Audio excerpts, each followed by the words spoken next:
Assalamualaikum warahmatullahi wabarakatuh. Anak-anak kelas 9, selamat bergabung kembali di pembelajaran daring matematika. Untuk kali ini kita masih mempelajari tentang persamaan kuadrat ya. Pada pertemuan kali ini kita lanjutkan tentang jumlah dan hasil kali akar-akar persamaan kuadrat. Ya. Rumus jumlah dan hasil kali akar-akar persamaan kuadrat kita singkat dengan PK. Persamaan kuadrat. Jumlah akar-akar persamaan kuadrat itu kita rumuskan adalah min B per A ya, atau kalau dituliskan karena jumlah akar-akar berarti kalau akarnya X1 dan X2, jumlah akar-akar menjadi X1 tambah X2 itu negatif B per A.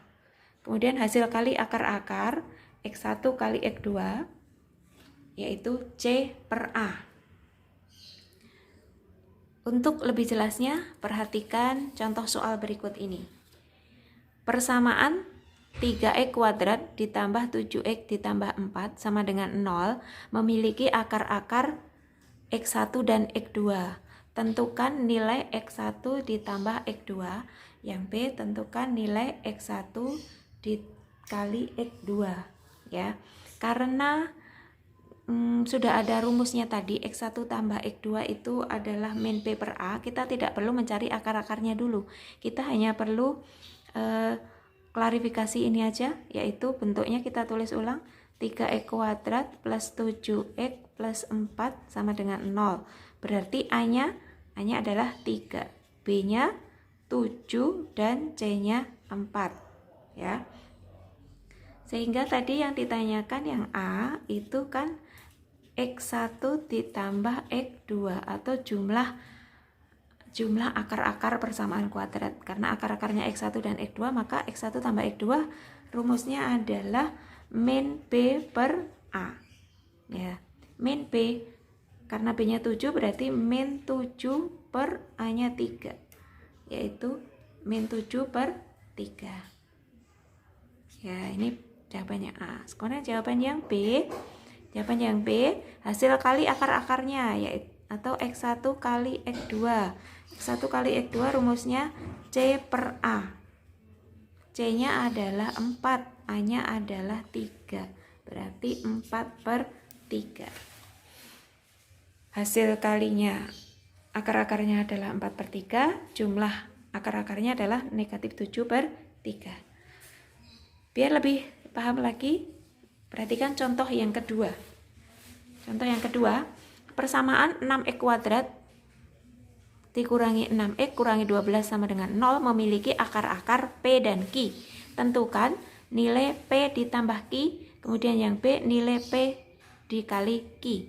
Nah, kok di sini akar-akarnya P dan Q, bagaimana caranya? Sama saja caranya. Kalau tadi akar-akarnya X1 dan X2, ini hanya diganti variabel menjadi P dan Q. Ya, kita tulis ulang persamaannya. 6x kuadrat dikurangi 6x kurangi 12 sama dengan 0. Berarti A-nya sama dengan 6, B-nya adalah negatif 6, C-nya negatif 12. Nah, untuk nilai P tambah Q berarti seperti X1 tambah X2, rumusnya adalah negatif B per A. Berarti negatif B negatif 6.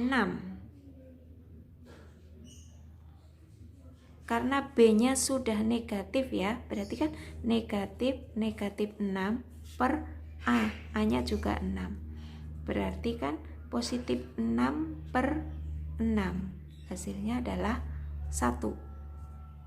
Ya. Kemudian yang B di sini nilai P kali Q.